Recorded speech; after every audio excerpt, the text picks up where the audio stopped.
tardes, gracias por dar la entrevista. El día de hoy tuvieron el tema de la trata de personas con motivo, tengo entendido que inició el 25 con el Día Internacional de la Mujer.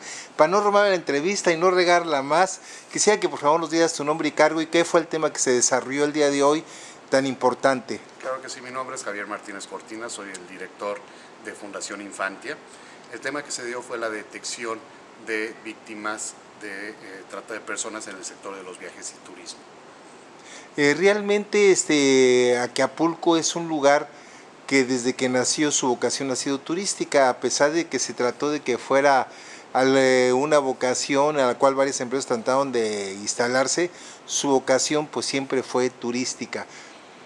Y hasta la fecha vivimos del turismo, aunque ya no tengamos ese renombre que éramos el único centro turístico del mundo, y hay otros centros turísticos, seguimos siendo un puerto turístico. Quisiera que nos platicara cómo se desarrolla este tema y cómo es lo importante para atender al turismo, para atender este puerto turístico, este tema que ustedes desarrollaron. La explotación de niños, niñas y adolescentes en el sector de los viajes y turismo no es privativo de un lugar, es en todos los lugares, sean turísticos o no. Todo mundo tiene turismo.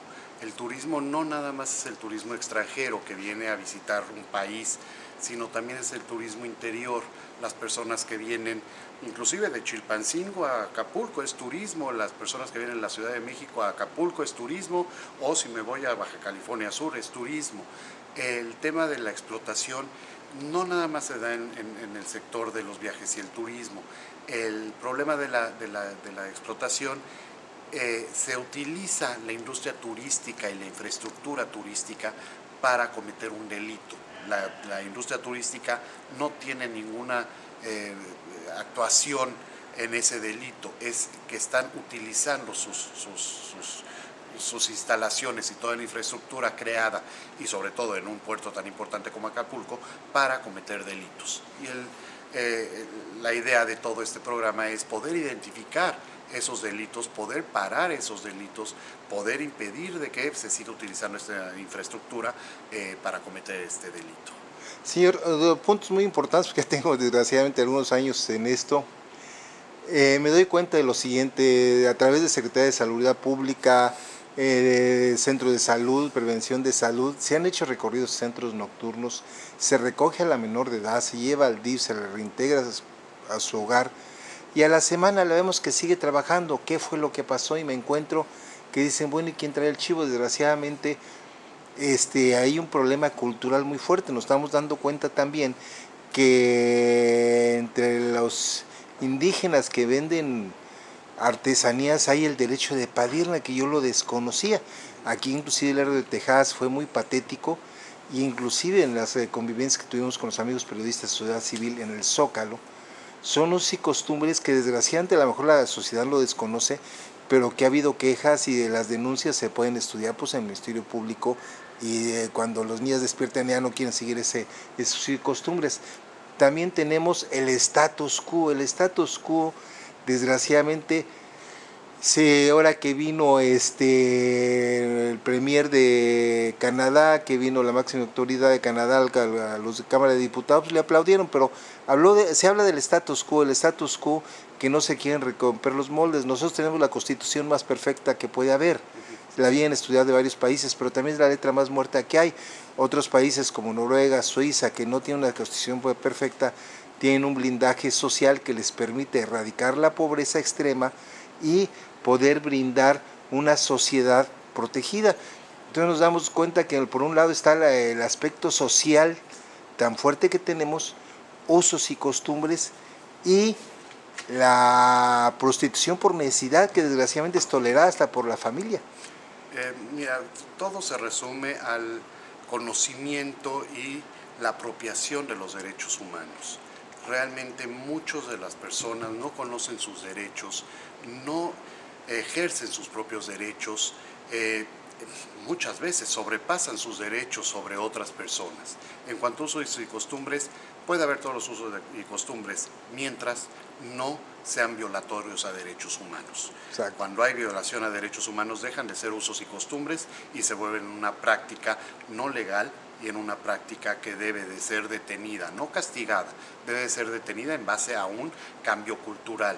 pero todo va en base a conocer los derechos, no nada más los derechos humanos como géneros, y también los derechos de los niños, los derechos de la mujer, los derechos de los pueblos indígenas. Todos estos derechos, conocerlos y apropiárnoslos para nuestra cotidianidad, nos va a ayudar a poder entender un poco más de lo que está pasando.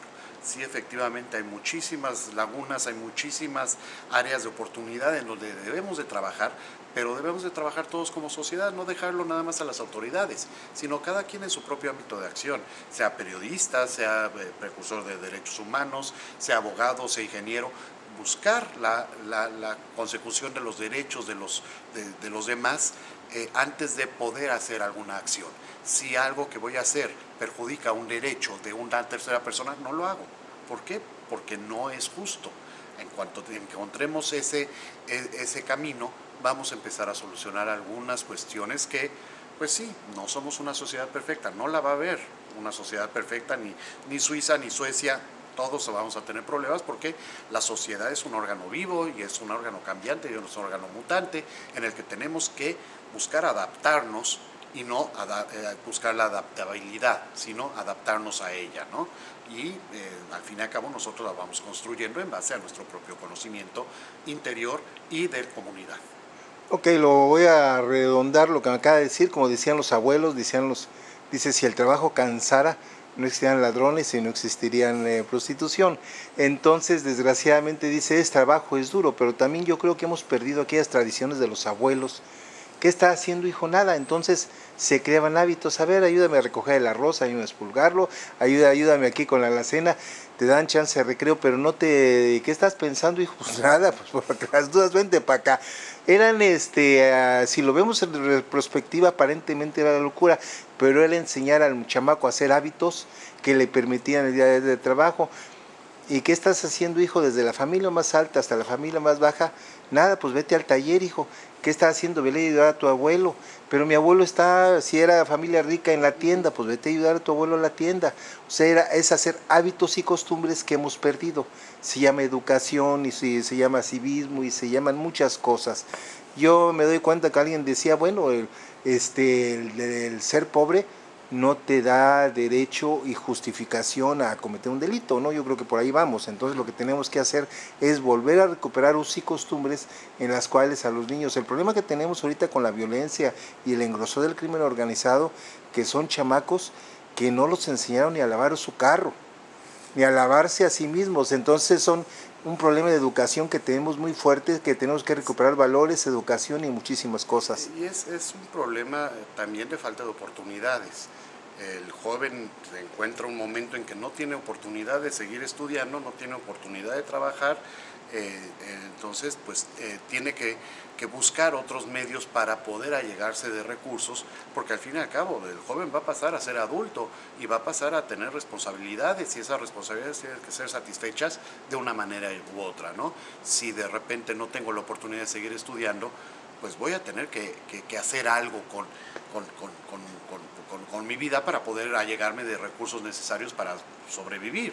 Y lo más fácil y lo más cercano que tienen, pues son estas acciones o estas actividades que pues lo que llevan es a un delito, y es lo más cercano que se tiene. Si se tuviera más cercana a la escuela, pues muchos escogerían la escuela y la instrucción escolar antes del delito, pero no se tiene a la mano la escuela, y la escuela pues no te garantiza el trabajo. Así es.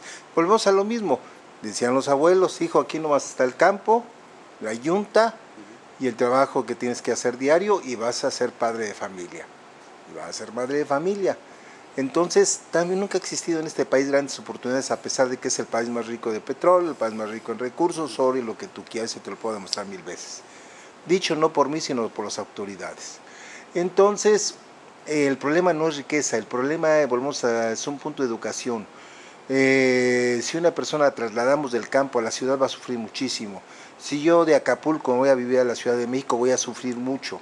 Entonces el problema no son oportunidades, sino el problema es enseñar a un individuo a resolver problemas. O sea, en un momento determinado, bueno, Cuando los abuelos te enseñan a ser práctico, pues tú te vas a otra ciudad, pues te acomodas, llegas como todos los seres humanos, como todos los profesionistas que llegan a los Estados Unidos, te pides lavar platos, pides el aseo, pides trapear, pides esto, pero tienes trabajo y resuelves tus problemas.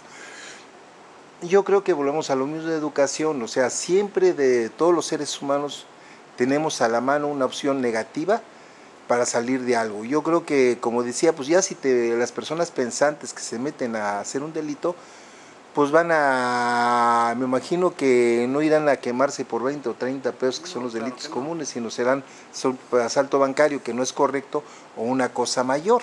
Pero individuos que se andan haciendo delitos tan bajos como los que se ven en los periódicos, que ya aparece nota la alarma, y tan pobres, y digo, tenemos un problema muy serio de valores.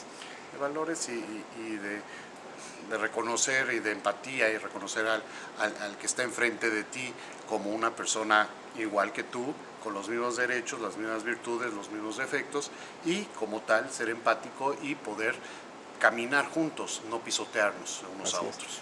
Pues yo te agradezco mucho esa entrevista y qué bueno que has explorado en este tema. Gracias que me das la entrevista.